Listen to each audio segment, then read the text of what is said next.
Hello, lover. You've just entered a portal of pleasure, power, and deep, unapologetic sensuality. This is Talk Tantra to Me, where we liberate your authentic self, reclaim the wisdom of the body, and let pleasure lead the way. I'm your guide, Leola, tantrika, pleasure priestess, best-selling author of Sacred Sex Ed, and devoted student of the erotic mysteries. I'm here to strip away shame and awaken your most radiant, sacred, and sensual self. Get in, babe. We're conspiring for your most pleasurable life and seducing the world into a greater good. So, take a deep breath with a vocal exhale, relax that delicious body of yours, and let's talk Tantra. I see you, sister, already so spiritual, deeply devoted to your path, but something in you knows there's more. You've meditated, manifested, maybe even danced under the full moon, but have you fully felt the power of your unapologetic pleasure and sensuality? Have you allowed your body to become your greatest teacher? Have you stepped into leadership in love? The Pleasure Priestess Initiation is your next step. A full year of deep sisterhood where we do life and love together. Online, in ritual, month after month, and in the flesh for a juicy in-person immersion. We'll explore powerful Tantra practices that you can take home and adapt, whether for your beloved, your sisters, or even for your own community. Plus, we'll have amazing guest sexperts, medicine women, and other powerful priestesses already walking the path, coming to share their expertise with you, as well as group masterminds, an electric WhatsApp chat, and high-level support as you step into your fullest expression. The initiation is open for enrollment now to start at the end of October, but as soon as you join, you get access to the vault of over 70 hours of previous Tantra trainings, resources, and the vault of our past guest teachers. This is more than a program. It's an initiation into your power, into your pleasure, into the woman you know you came here to be. Are you ready to awaken the pleasure priestess within? Click the link in the show notes to claim your seat in the temple, or visit us at www.talktantratome.com/pleasure. Welcome to Talk Tantra to Me. It is such an honor to have Courtney Johnson here today. She is a personal branding expert, speaker, and author. She is also a gorgeous friend of mine. She is newly engaged. She is a whole human with a beautiful, powerful, magnetic, exhilarating life. I'm really, really excited to get her codes today and share them with you all. Courtney is also going to be guest teaching in Pleasure Priestess for the next round. So for those that are curious about that transformation, you can find the link in the show notes. It's my year-long tantric mystery school for women who are ready to step into orgasmic leadership. And part of that is being willing to be a rebel, to be cringe, to be your full authentic self and bring your magic and medicine to the world for yourself, but also for the world and for the people you love. So with that being said, you're a personal branding expert. Mm-hmm. And I want to know, what do you think is really like setting people apart today? Because so many people are creating these personal brands, are showing up, are actually getting over some level of, fear. Mm-hmm. But what's really setting people apart? Yeah, I think I have an unconventional answer, and that is just doing it, because most people are not going to do it and stay consistent. For example, podcasts. 96% of podcasts don't go past episode 4. That's so crazy. I get it though. Yeah. So it's like, what sets apart a great podcast, for example? Doing it more than 4 times. Yeah. And you're in the top 4% of the entire podcast that have ever existed ever. Just by getting past episode 4. Exactly. Like, congrats. You want to get in the top 1% of podcasts? You post 10 times. You're automatically in the top 1% of all podcasts ever. And it's the same with social media content. It's the same with speaking. It's the same with creating music. Whatever it is, whatever medium your art is, and we have a lot of different expressions of art. For me, I love content creation. I love writing. I love podcasts. I love books. And it's just doing it. Like, it sounds so simple, but so many people will be so in their heads of like, what are people going to think? I'm starting, I'm stopping. If you can be consistent, you're automatically going to be in the top 1 or 2% of all content creators in the world ever.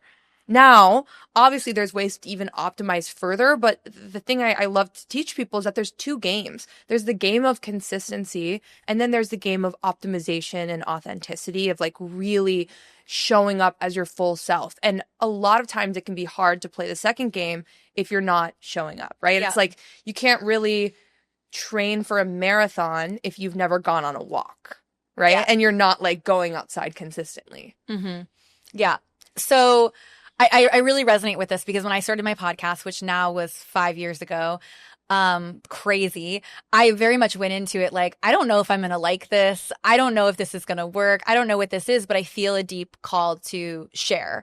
And this feels like a vehicle that's approachable to me. But I went into it from the, let's see how it goes. And it did end up working for me. So I think I want to like also add this piece of like, for you, it might be podcasting. Mm-hmm. For someone else, it could be a blog, whatever it is, but like find the thing.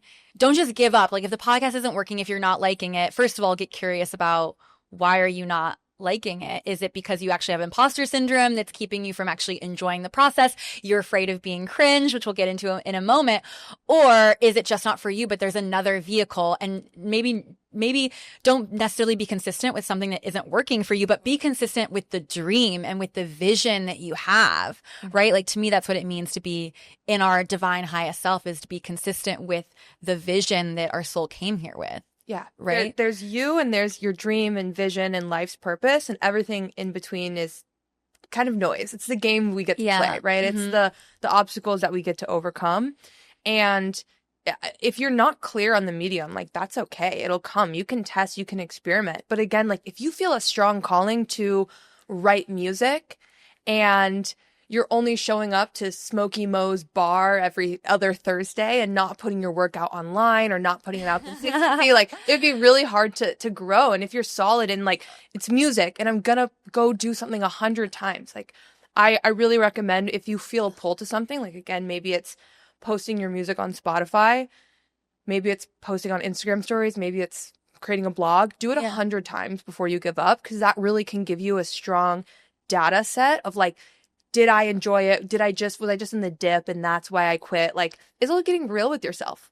Like, being able to look in the mirror and be like, do I just need a break? Or is there some story I'm telling myself that's preventing me from creating my mission? Because like in the end, it's quite serious. Like we think like, oh, it's whatever if I don't accomplish my dream, blah, blah, blah. But the truth is, if you're not having your dream as your vision, like you're robbing the world of your talent and your beauty and creativity and love and impact, technology, art, whatever it is that you're here on earth to create. Yeah, that's so lame. It's so lame to miss that. I mean, for the world and also for yourself, because to me, that's been my path to deep fulfillment and deep freedom. It's been the path to my partnership. I wouldn't be in the relationship that I am with my soulmate without doing this work, because I literally met him doing this work. Like, that's crazy, right? Okay, so people start showing up consistently. How do they stand out? Yeah, stand out by being cringe. Because when we think about how we grow and expand, we have our comfort zone, right? Yeah. And we push the edges of our comfort zone. And that's how we can slowly expand our comfort zone. And I recommend doing that when it comes to content creation, because there's always topics. And it might not be a topic. It might be, it's just like, what is cringe for you right now? It might be a certain platform. It might be like, I always post carousels. And what's really cringe for me right now is posting a talking head. As long as you continuously are pushing what that discomfort or cringe is, you're going to show up authentically.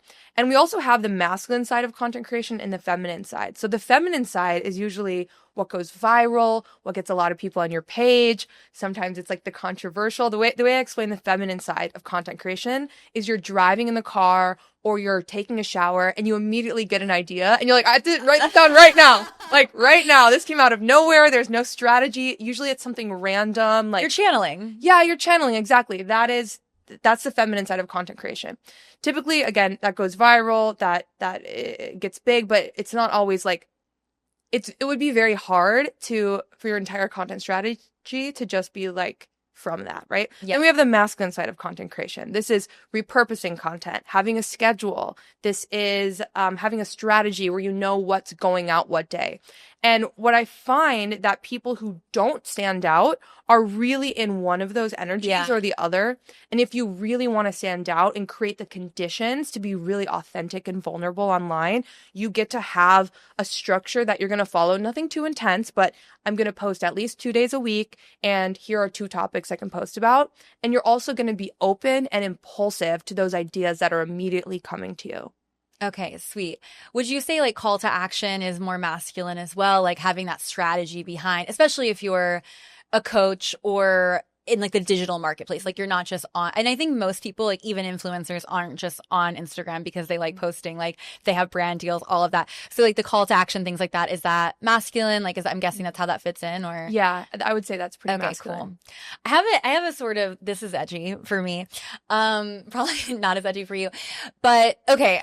I loved what you posted this week around, what was it, like psychotic things that you've done? Yeah. What is it? I think it was batshit crazy things I've done to get ahead in my business. Yeah, great series. And there was one where you were like, I've invited experts on my podcast to get free advice. And I was like, that's so iconic.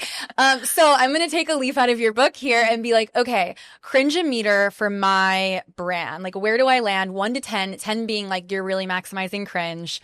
1, there's a lot of opportunity. I'm not going to take this personally. I'm like, you're my free business coach right now. Oh, okay. Yeah. So that is really good. That's a great tip. So there's a book called Content-Based Networking, and it's essentially about this model. I didn't create a podcast just for free advice, but I do get free advice on my podcast, you know, and it's helpful. And I'll get to the cringe-o-meter, but a way that your audience can implement this right now, let's say they have an Instagram page, can they go and DM 10 people they admire and say, hey, what's your number 1 morning routine tip? Then they can make a post saying, I interviewed 10 amazing, beautiful women, and here are their number, right? Like, that's a way to get free advice, to leverage their audience. They're going to share that out. Like, it's a curation. And so that's bold. I like that. Bold. Yeah, you should do it. Cringe-o-meter. So I don't think of cringe from the outside in. It's from the inside out. Yeah. Where do you feel like you're holding back? You know, that's a really good question. I love this, just turning it back on me. And it's interesting because I've been in this season over the summer where I've been like, I've been rearranging myself around my social media. So a couple years ago, I decided I am falling in love with making content. I'm going to stop making it mean anything about me. I'm going to make it this fun game. And that really changed the game for me. And I started posting every day religiously. I mean, pretty much religiously. Sometimes I would take like a Friday or Saturday off because they're not the best content days. But it was really great because I learned so much about what my audience likes, what my audience doesn't like, what actually converts, what I enjoy making. And now I'm in this season where I'm like, I really built a lot and I'm kind of like, let me step back and reinvent and just see, what do I want to post? So I think though that right now, the opportunity is just, I get to commit again to doing daily posts and see, but from this different lens. So you also have a lot you can repurpose, and I know you do. Repurpose. I repurpose. I've been repurposing quite a bit in the last couple of months as a way to like keep things going. But that's also a very like easily delegatable task. It is. To where you know at least 2 things are going out every week, and so it kind of, you can take time off. You can also chill a little bit to be in that creative energy. So you're saying where you're feeling cringe is the decision to kind of go back all in after. Yeah, it's been really nice to not. Yeah. For a minute. Yeah. And I'm also excited to get back. But I feel like, for me, I feel like things have changed a lot. Even just like in the last like few months, but especially the last 6 months, that I'm even noticing the things that I repost. I'm like, ooh, they're not like, I'm taking my top posts and reposting them. And I'm like, they're kind of like, I wouldn't say flopping, but they're not hitting like they used to, you know? And so there is, just like when I first started, like, I don't know what I'm doing, like, and you have to figure out what's working. Like, that's kind of how social media is. It's kind of always changing and figuring out the way that it's like a lover, right? Yeah.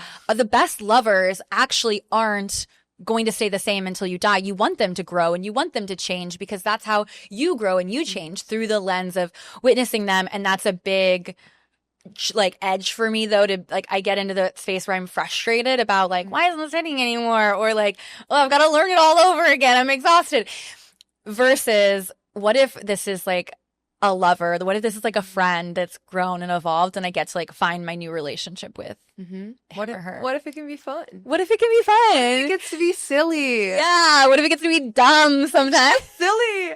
Yeah, so I'd recommend detaching yourself from numbers of individual posts. And for anybody listening, like when you're looking at individual posts, it can be really overwhelming of like, oh, like why is nobody looking at this? Like, oh, only my best friend commented. Like, what's going on? Is it not performing? Is it the topic? But when we look at like 20 posts together and just look at the themes, that's a lot easier to take and implement, because you're like, oh, interesting. Out of these 20 posts, the top 5 was an outfit video, and I was talking about this topic, and I was like kind of in this emotional state. So I'm going to implement that rather than like looking at individual posts that can really be overwhelming. But as far as like where to expand, so I'm going to break this down as like, again, 96% of podcasts don't go past episode 4. In the same way, less than 1% of the entire world's population creates content, speaks, creates. Like less than 1% of us are creators. And our decision making, like the how we make decision, how you decide what recipe to eat tonight, you consume content. You read the cookbook, you watch the YouTube video, you see that person's post. So content is and always has been the fundamental building block to decision making. Like I literally don't vote, but I use the example of like, how do you decide who to vote for? Consume content. I know. I'm like, anyways, but how do you decide to vote for it? You consume content, right? So 1% of the world's population impacts 99% of the world's population's decision making. Yeah. So what I would ask you is, as a creator yourself, what decisions do you want the world's population to change or to make? That's hot. And that is hot. And that would be the direction I would. I think that's like just bringing in a little like pleasure dynamics here. That's like, you're like a dom. Like we're dom. Yes. That's what we are. We're doming the world. Yes. Exactly. And it's crazy. It's like we're also like propagandaing love. Yeah, exactly. It's like you can be a sadistic dom, or you can be like a mommy dom, or like a loving like daddy, like caring for the people and influencing them. Like there's so much negative influence out there, and like what if your stand in this lifetime was being a positive influence? Exactly. Okay, so we've talked a little bit about, you know, content and what it can do for the world, and like like these strategies. I want to know like what has stepping into this path brought for you on like a personal level, like just like in your life, like outwardly in your life, but then also like inwardly, like who has this made you as a person? So those are two kind of different questions that are, one's outward, one's inward. Okay, beautiful. Outwardly, the opportunities, and I'm sure you've seen this, the opportunities that come from putting yourself out there is incredible. Like things you would never even dream of. And the reason why is, again, because a lot of people just don't do it. So the listeners might have experienced this. You've probably experienced this, of that person, some other person got chosen for an opportunity over you, even though you're more qualified, you put in more work, right?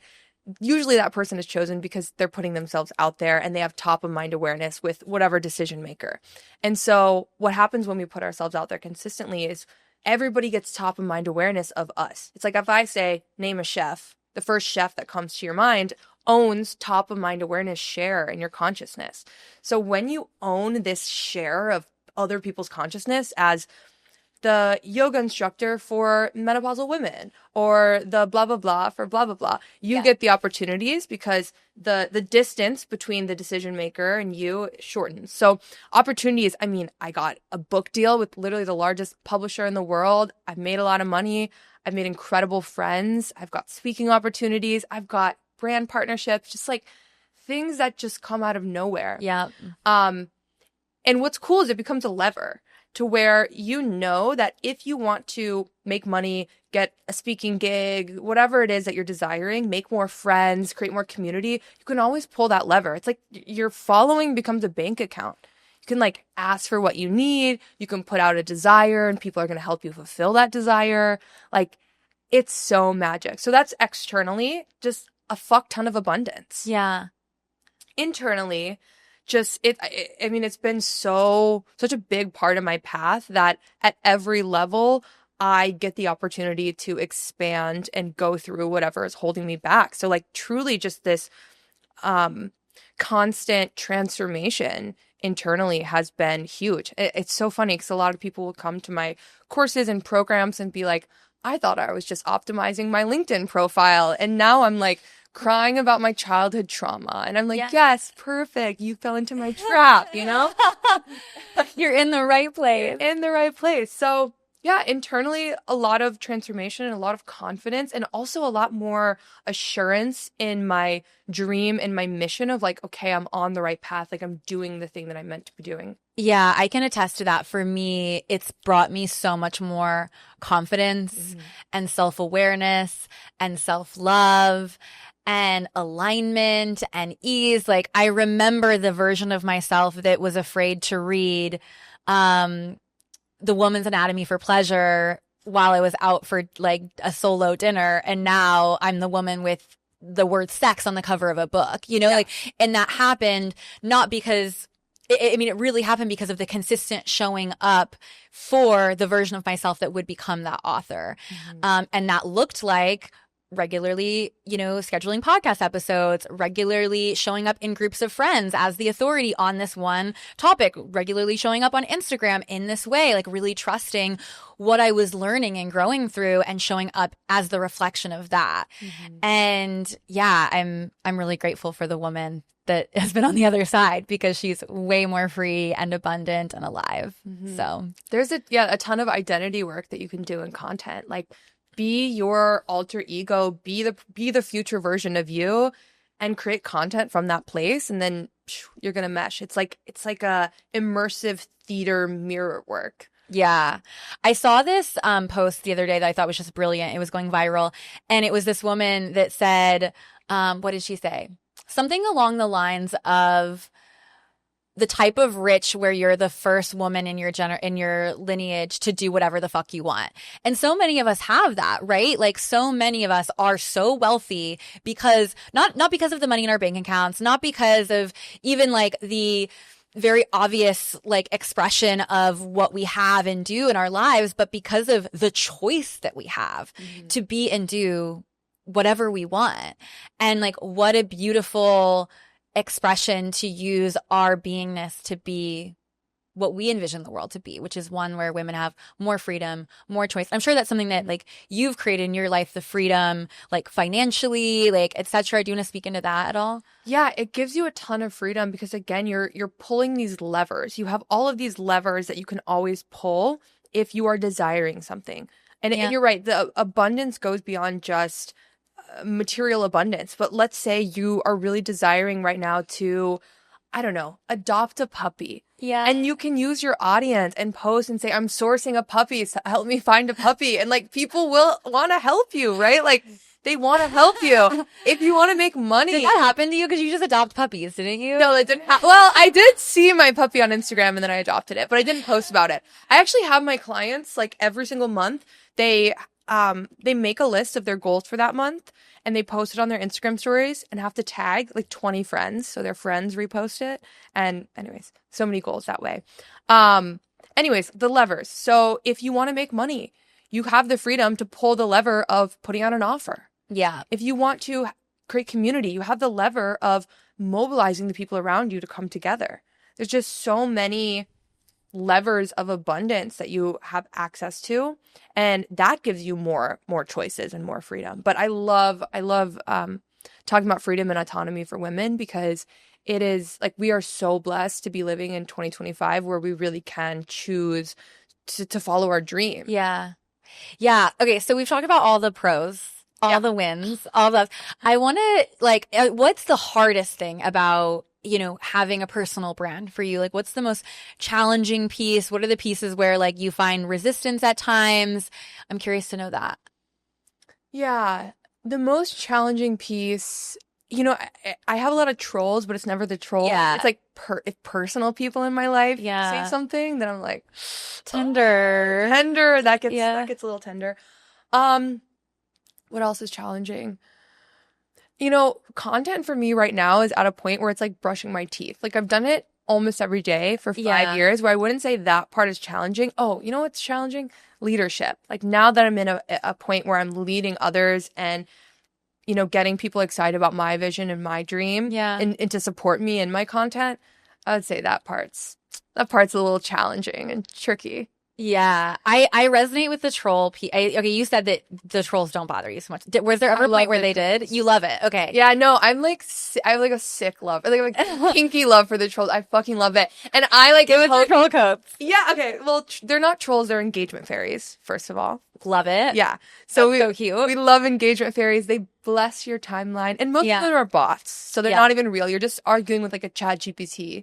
Yeah. And you can like provoke them. Like if they say like, you're ugly and I hate you, if you're like, why do you think that? Like, you know? And then they comment more and more, and then your video or post gets more and more views, and then they get more and more mad. It's just so fun. I love it. Yeah, they're like, what a blessing. And I also think the most impactful, influential people in the world, half of the world, they're polarizing. Half the world is not going to like them. Yeah. Half the world is going to love them. So whenever I see trolls, I'm like, yes, I'm on my way to being a magnetic, polarizing, impactful figure that impacts the world. Like, this is such a good sign.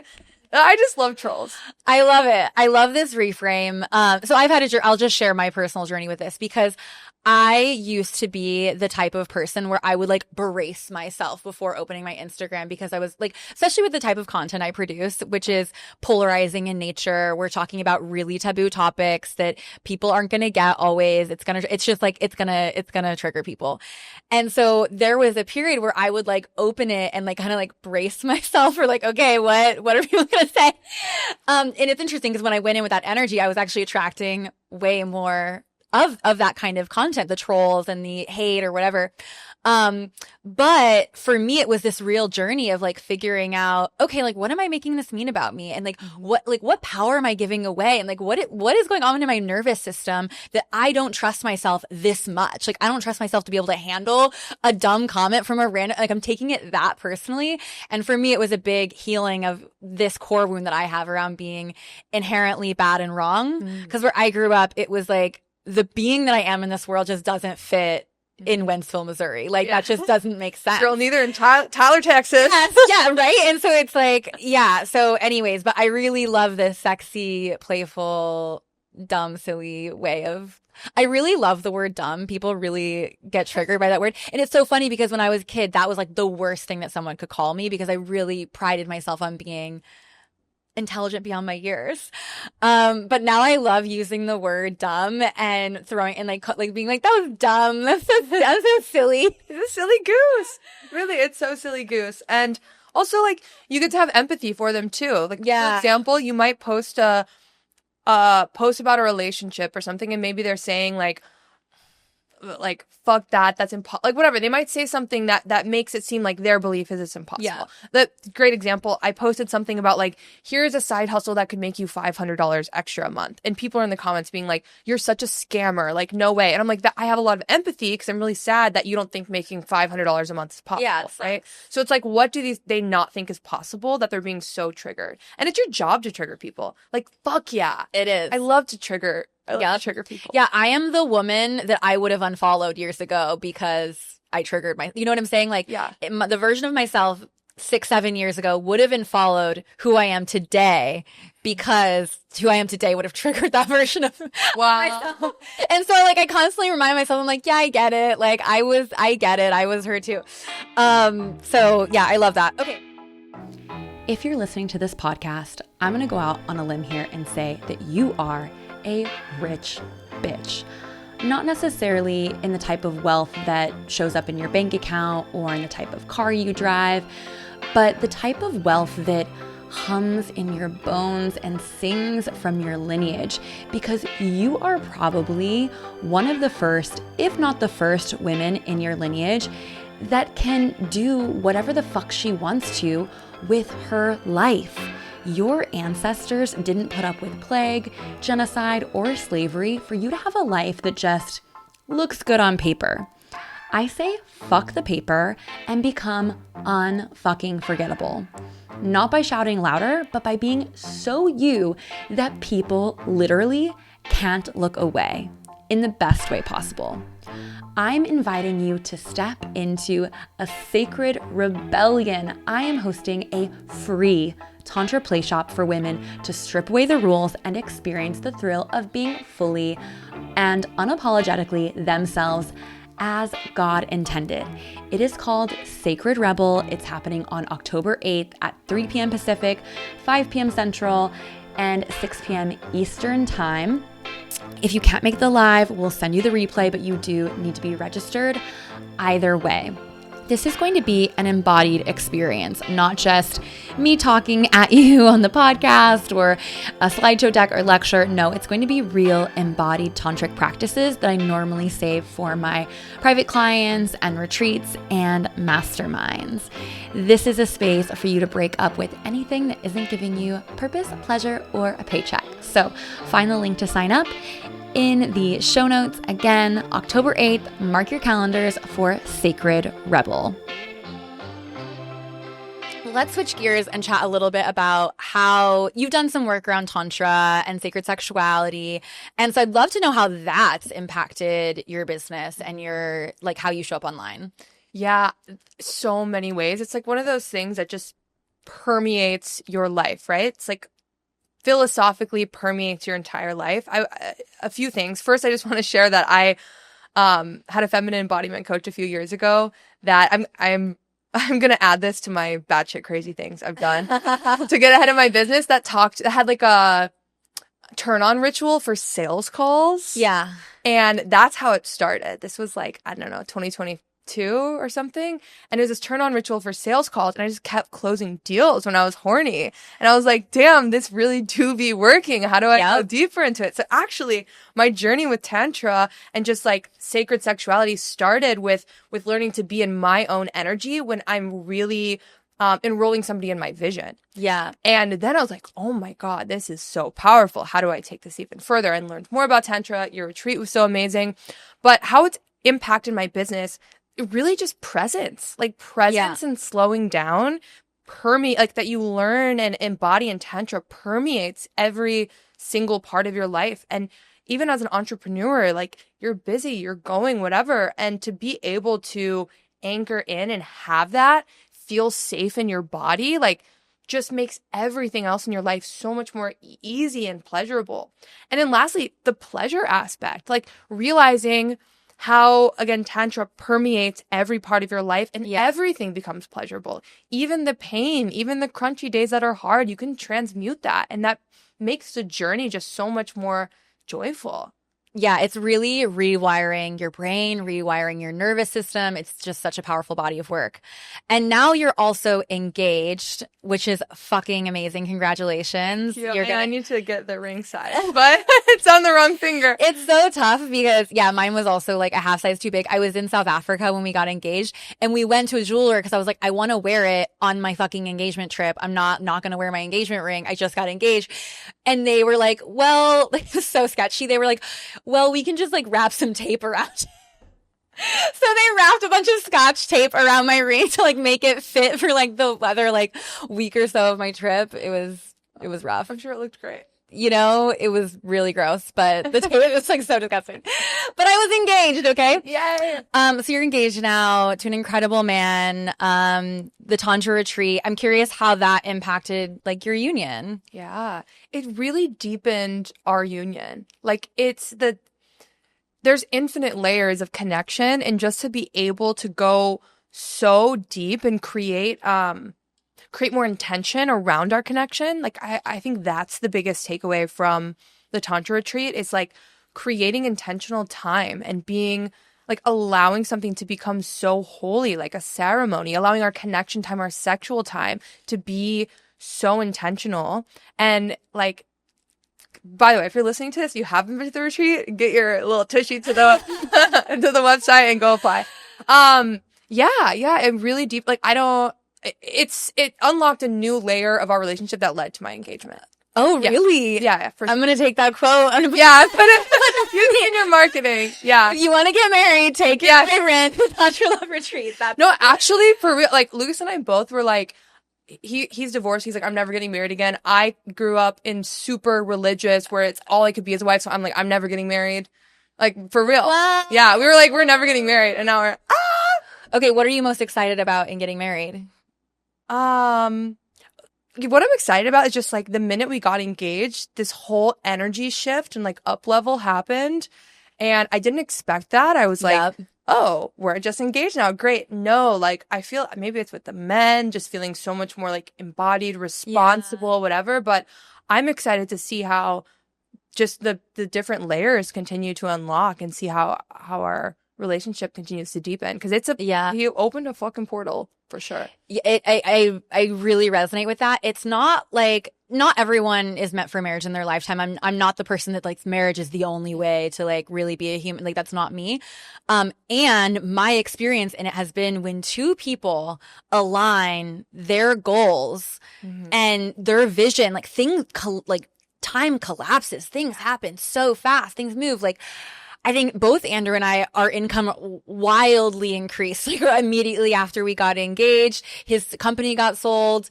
It was like so insane. Like our personal lives, our friendships, like everything really just quantum leaped in that time in the most beautiful, powerful way. And there's been so many initiations and like hard shit. And we talk about a lot of that on the podcast. And there will be more. There will be more. And what a blessing. What a blessing. Guess what? Like, bitches be growing. Bitches be growing. Yeah. They really are. Yeah. Are there any like cringe, unhinged, weird things you have planned for your wedding or for like your content with your social? Like, I don't know. I feel like wedding talk or wedding Instagram like is so like I'm already married, but I love watching it. I think there's so many amazing opportunities. Yeah. You know, I was actually triggered by brides before I got engaged. Really? Like they're so annoying. The only important thing you're doing in your life is getting married, like whatever. And now I'm like, oh, I get it. I'm about to be all over Instagram. No, our wedding's gonna be weird as fuck. I know that. I don't know what it's gonna be. Maybe multiple days. There's definitely gonna be like a slumber party involved where everyone's wearing PJs. There's definitely going to be some like adventure aspect. Like I don't think we're doing a traditional ceremony. Maybe there's a traditional ceremony baked in, but I want the whole thing to just be like weird and crazy and fun and you and me. As it should be. Yeah, as it should be. Are you planning or do you have a planner or? I haven't even started that. Okay. Yeah. When do you start? Like what? Okay, yeah, I can give you some codes. Yeah, maybe we can off the podcast. But yeah, it's a lot. My biggest advice for anyone that's getting married, and I love planning. I love planning. You've been to my house. I love having people over. I love hosting. I love creating experiences. And ironically, I wish I had done a lot less for my wedding. I wish that I had handed off even more. Like I had support, and I wish in retrospect, I wish I would have given like someone a mood board and been like, and now here you have the reins. I don't care. This is like the upper end budget. The budget always ends up being like way more than you think. So like, you know, but like, I don't want to I just want to show up on the day and that's it. Which is crazy for someone like me to say. But I was also thinking like going to something that's already happening so I don't have to plan it. Like, is there an event, a festival, a trip, a boat, or something that's already happening that you can buy out all the seats for? Oh, that's a good hack. Yeah. Well, one of my friends, okay, I don't want to go too far into this wedding thing, but I did go to this epic wedding in France last year. It was beautiful. It was at this castle right outside of France. And basically they booked out a castle, but how they did it was they had all of their guests pay for the rooms. Yeah. So they didn't have to pay for the venue. Yeah, like I'm trying I'm like, this woman. So smart. I was like, I want to do this again, just like with my friend. Like it was a great venue. Wait, that's so smart. Yeah. I could get the name. Yeah, I know someone that did that with a yacht. Like, they just booked out the entire yacht, but everyone paid for their rooms, and it was like, I don't know, a few $1,000s per room, and then they didn't have to pay for anything. But I think they docked to have their ceremony, so like you didn't have to go on the yacht. But I'm like, oh, yacht sounds nice. Yeah, that's a good vibe. Yeah. Okay, this is leading to another random question, but how has being a businesswoman in your business impacted other random parts of your life? It impacts everything. Just brings so much more confidence. Like when you can do hard shit, you can do hard shit anywhere. Yeah. Right?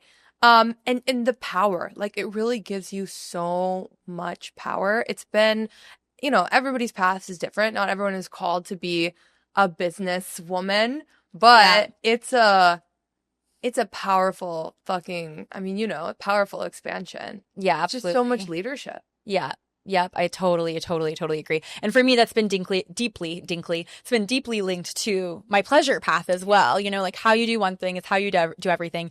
And for me, the path of asking for what I want and desire in the bedroom has deeply impacted my ability to ask for what I want and desire and envision in life. So being able to ask for the type of touch and connection and thrusting in the bedroom has empowered me to be able to like make the big enrolling conversations with potential clients and like be able to like feel comfortable in my nervous system putting down a deposit for a big retreat venue when I've never hosted a retreat before. I mean, that was obviously years ago, but it's been really powerful and impactful. Business problems are not business problems. They're personal problems. Like there's no skill of business. It's just humans. Yeah.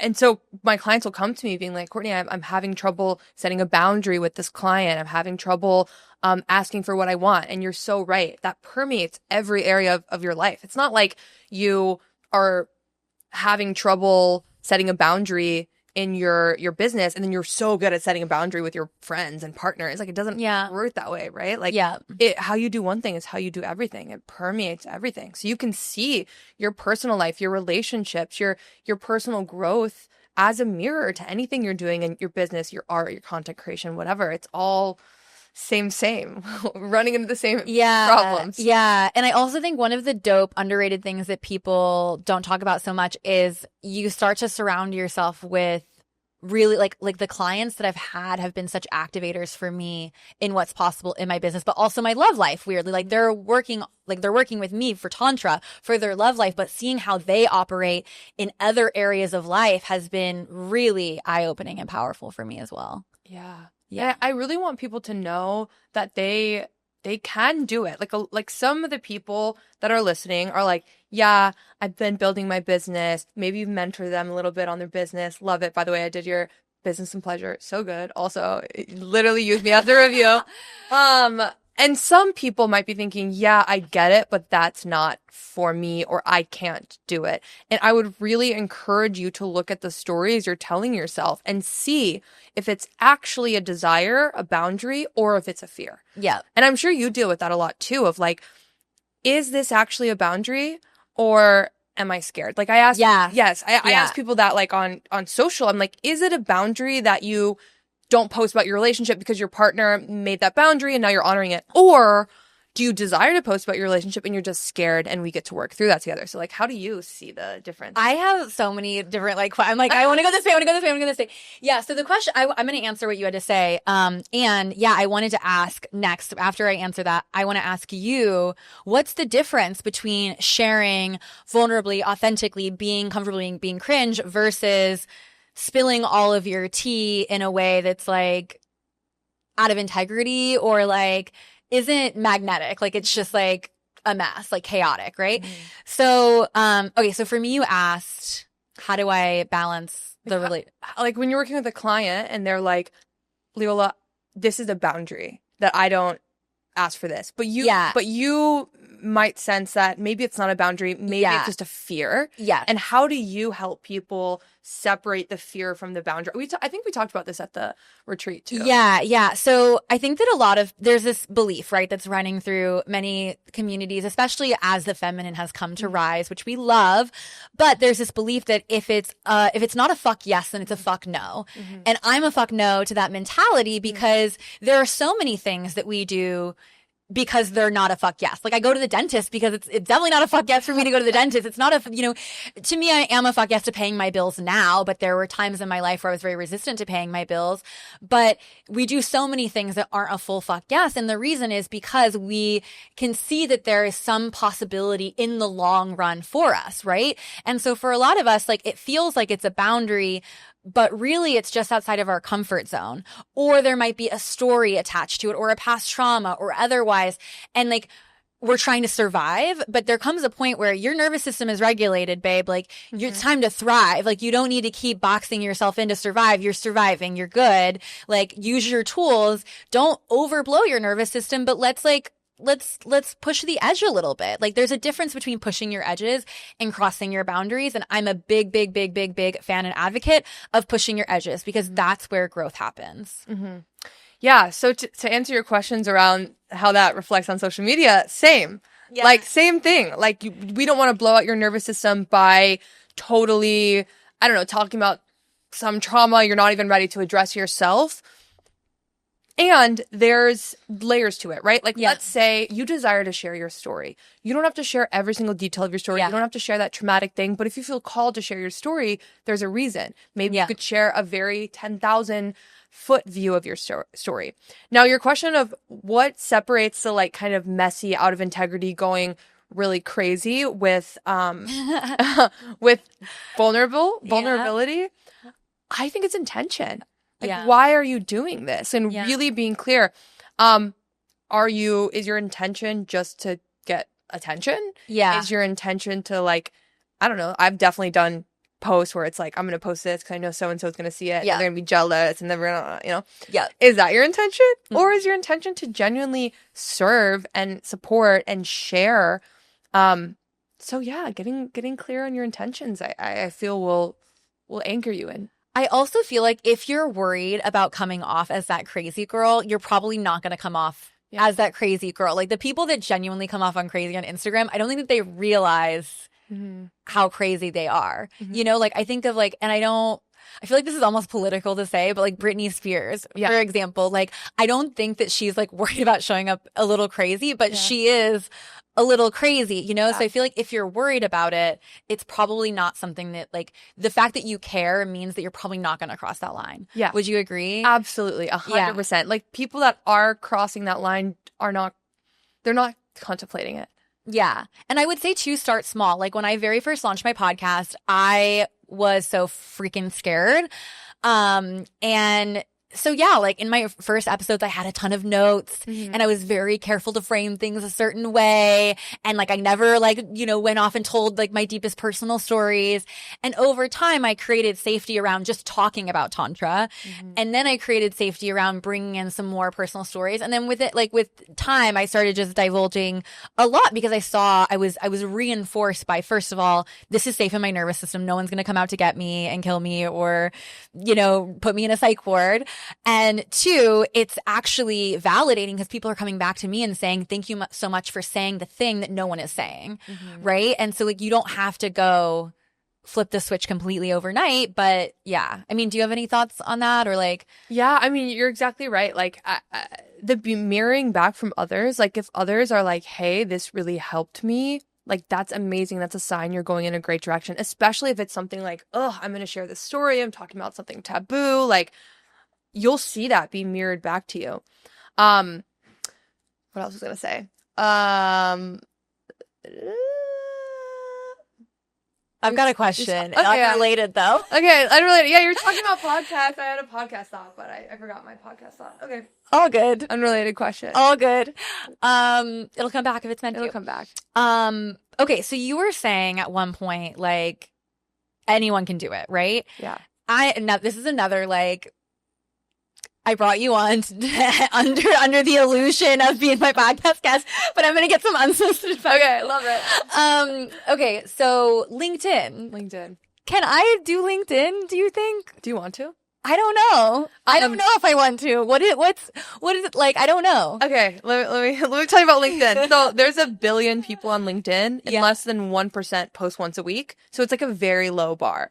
Now, I think it depends on your clients and what you want to share. I have a client right now that's a feminine embodiment coach who I would say some of her Instagram content, I have advised her not to post on LinkedIn. Yeah. But, like, I'm like, I would wear clothes on LinkedIn, you know, just like a professional place, whatever. But she gets a lot of clients because she frames her LinkedIn as like, you're an executive woman, you're a professional woman, and there's something you feel like is missing in your next level of leadership. And you know, it's not going out in all these masculine containers, it's coming inward. And that's a great funnel for her to get clients for. So I think it depends on your target audience, but your target audience, you have a ton of people that are on LinkedIn. Most of my clients are on LinkedIn. Yeah. Like, not most of them, but I would say like probably at least half of my high-end clients are in some type of corporate CEO, but whether they're men or they're women. And so I think it could be great. I'm also just like, do I belong here? Like, it's kind of like when I went to, like, we did ALA separately, which is this leadership program. And when I went to LA, I was like, these people, like, they're LinkedIn people. You don't get me. Yeah. And it was like one of my big lessons was like, oh, why am I I'm not showing up in the LinkedIn room. I'm not showing up in the ALA room as myself because I'm already writing this off as like a place where like I don't fit in or belong. Oh, so you do fit in. I do. Of course. And you know what? A little secret about LinkedIn, they don't censor posts. So it's actually where like the psychedelics industry posts, weed industry posts. No, that's weird.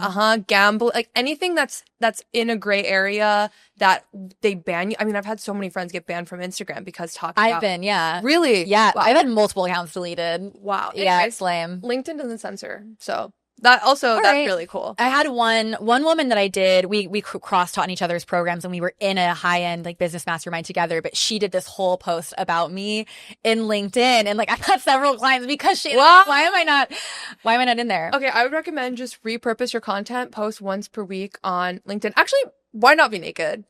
I don't know.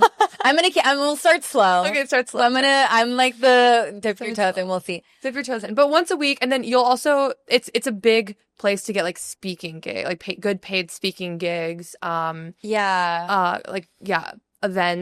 I talked to my friend Kimmy, and she's also been on the podcast. She did a whole speaking thing and I was like, I love speaking. Mm-hmm. And that's been one of my intentions is to get into more speaking gigs. But she was like, honestly, it's tough cause she's a professional dom. And she was like, it's tough. She's like, I wouldn't put a lot of, she's like, I wouldn't put a lot of your energy and resources into that because you've built this whole other thing. Mm-hmm. But who knows? So I get on LinkedIn. If it's something like you have a virtual assistant that repurposes your content on other platforms and just adding on LinkedIn is just a click of a button. I don't. Okay. I just do Instagram now. I used to have someone that did TikTok, but I got banned off of there and I was like, this is just not worth it. Okay. I think that what I would recommend to you is do like a post a week for 4 weeks just for fun, just as a stretch. You're doing like an accelerator or something, right? Yeah, I have a okay, maybe we'll talk about that. We'll see. Okay. So what else did I want to talk about? What do you do when you're having like a bad day or like it's like you're struggling? Like you're such a like I'm like Courtney doesn't have bad days, but I know you do, right? Like, and so I'm like, what are your hacks? Well, one of my hacks is my second morning. I just just retake a shower, redo my morning routine. And in my morning routine, I dance every morning and not like nice, like silly dance, like very like a musical or something or like old Disney song. Yeah. You know, you got to get really silly. So second morning, redo your morning routine, go on a walk, maybe work out again, shower. I feel like that always does it. Just like getting out of my house. Sometimes if I'm in my house for too long. And like I literally brainwash myself. Like I just raw cheerleader my brain until it's like, okay, I guess I get to be happy now. Yeah. I think I could use like I did a big brainwashing of myself like some years ago, and then you're constantly like upkeeping your brainwash, right? I feel like I could use another like big overhaul. My husband's been doing the Joe Dispenza meditations, and I'm like, is that it? Feels like a big commitment though to me. Yeah. I don't know. I love Joe Dispenza's work, and I also haven't felt called to like really commit to his whole program. But I get to find out what's my next brainwashing plan. I want it to be like easy and short. That's my deal. Okay, easy, short brainwashing. I mean, yeah, I actually like since I was a little girl, like one of my dreams is like I want to do every self-development program ever and like all the as a little girl. Yeah, as a little girl. What? I was parents. How did you know? I didn't even know self-development was a thing until I was like 20. I think I watched Tony Robbins on TV and I just thought he was really cool and that's all I knew about. And I would go to the library a lot and there was like books self-development books. Yeah. Yeah. So I'm exploring them and I'll let you know if I come across any. That's a really good reset boot short because eventually I'll have like a whole like arsenal. Yeah. Or like here's my review of going through like 100. Yeah. I want to do last night I was taking a shower and I was like, ooh, this is a content idea because it was nighttime. And so I lit a candle in the shower. And that's like, to me, I'm like, this is such a hack that no one does this. They turn on those like bright fucking lights at night in it's fucking up their circadian rhythm and it's not pleasurable. I'm like, this is something you can bring pleasure into your day. This easy. Light a candle while you shower. You're going to shower anyways. Might as well do it in ambient lighting. So I want to do a post about like 5 like of the easiest ways that I bring pleasure into my day. Cause I feel like pleasure cheat codes. Yeah. Less than 5 minute Yeah. What would another one be? Another one would be like if I'm like dreading making dinner or doing that thing, like what if I get out my cute fucking dumb apron Yeah. and like put my hair in pigtails and pretend like I'm a little like kitchen slut. Like, you know, like, and again, it's like 2 minutes ads, whatever. There's a bunch of them like doing the laundry, just like feeling the warmth of the clothes on your skin. So like that's kind of my little arsenal. But I do think I'm going to do, so I have one last topic that I want to get into. We're almost at time, so this is perfect. But in my group Pleasure Priestess, we have this one thread in our WhatsApp chat and it's called 40 days. And it's like 40 days of devotion. And so you get to choose what your 40 days are going to be. So I just did a 40-day dieta with this herb yarrow. So I started every day and like throughout the day would work with this plant. Other women are doing like, you know, just had a baby and like I'm going to do 40 days of one thing that's just for me now that I have my baby. Other women are doing 40 days of no scrolling. So that's what I want to get into. But I think that I'm going to start my next 40 days probably tomorrow. I need to like set myself up. But one of my biggest like brainwashing hacks to like get back into a state of just like a regular higher vibe and like just, yeah, like brainwash myself is daily gratitude journaling. Like every morning, it also doesn't take that long, like 5-10 minutes, and just like 10 things that I'm grateful for that I already have and 5 things that I want and being grateful for them in the future. And that's so easy and like, yeah. I love that. Yeah. Wait, offering idea. You could sell a 10-day pleasure challenge. It's like $50 or something, and then every day is a different pleasure challenge. And like the first day is like being a kitchen slut, and the second day is like the candle. Yeah, you know, and then like 10 days. I love it. I love it. Little celebration at the end. I love it. Yeah, or Maybe even like a in your 5-day, like you sign up and like you get the 5-day, like you know, pleasure challenge, whatever. Or this is another book or called like the pleasure. I do. I just started like the early stages of my next book. I did like a dump. Like I was like having too many ideas, like reeling around. I was like, I'm not ready to commit to a book, but it got to the point where I was like, I just need to put the ideas down somewhere.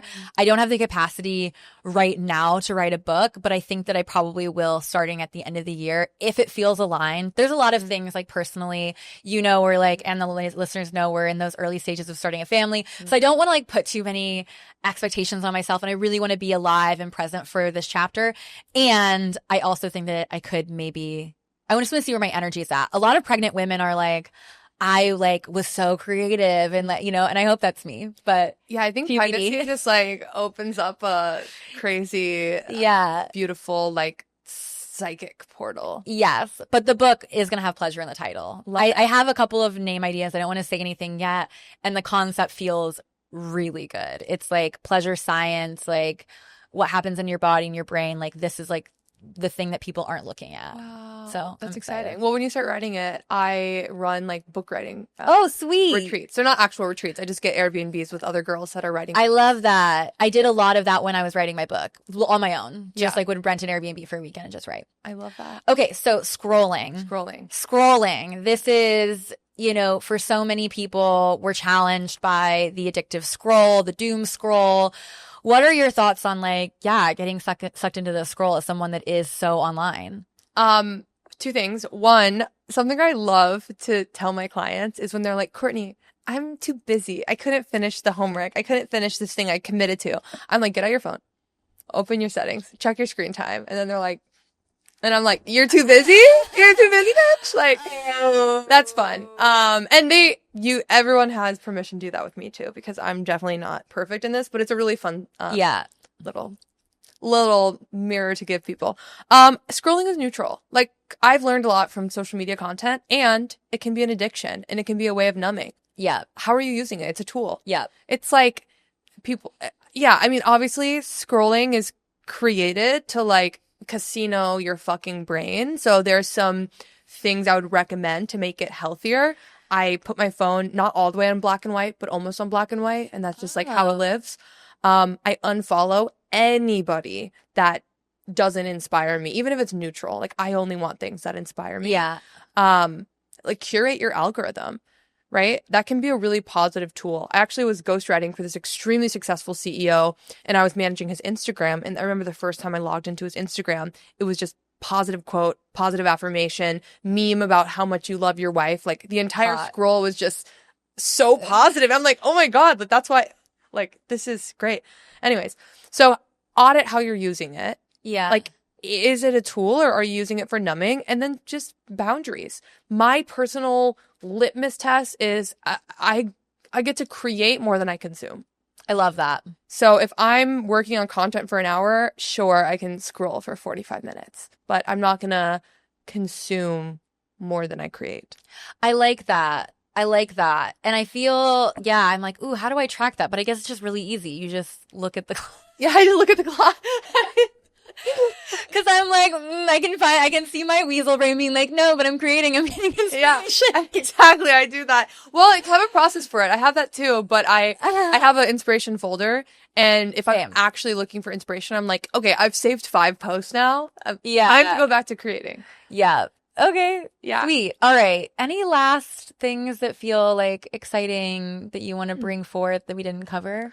I would love to share that if your listeners are needing support in content creation, I have a club that meets every single day on Zoom at 8 a.m. And I tell you exactly what to post. We work on it together. We click post together.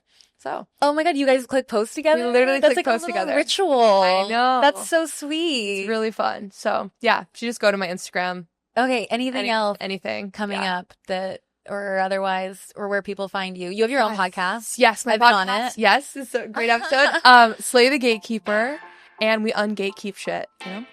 And you can find me, just Google Courtney Johnson or Courtney Johnson, social media, and everything will come up. Okay. Yeah. Slay the Gatekeeper. Slay this. All right. Well, thank you so much, babe, for coming on. It was such a fun conversation. I know the listeners are going to get so much out of it. Thank you. This is so great. And thank you guys for opening yourself up to this sacred and sexy conversation. And we'll catch you next time on Talk Tantra to Me. Ta-ta. I can't believe I'm doing this, but here we go. Full heart, full permission, and full womb. I am entering my mother season. And as I slow down to prepare for this next chapter of life, I feel more lit up than ever about empowering you, especially when it comes to business and money, because the world my baby is being born into, I want it dripping with purpose, pleasure, and power in the right hands, your hands. So for a limited time, I'm offering 50% off my business and pleasure course. This is a self-paced path to building a business to 6 figures and beyond that feels as good as it looks. We're talking strategies, systems, and sacred energetics for the turned on leader who refuses to choose between impact and income or between hustle and joy. This course is for the soul who wants to scale from softness and sensuality and build something real and sustainable. You'll learn the systems that let you grow while living your life, the energetics of magnetism, visibility, and money, how to sell with soul and build offers from deep alignment, because pleasure and purpose are not mutually exclusive. And when people like us, the listeners of this podcast, when you rise, the world changes. So use code PODCAST to get 50% off. Yes, 50% off only for a short time, because I truly want this in as many hands as possible before I go into full on goddess mama mode. And P.S., I highly recommend upgrading to the first class VIP tier to receive one-to-one support with me while you build, because it's going to be intimate, potent, and deeply activating. And with this code for 50% off, it's actually less than my typical one-to-one mentorship. Plus, you're going to get this whole course as well. So there just has never been a better deal. Go to the link in my show notes to sign up for business and pleasure. Use the code podcast for 50% off for a limited time.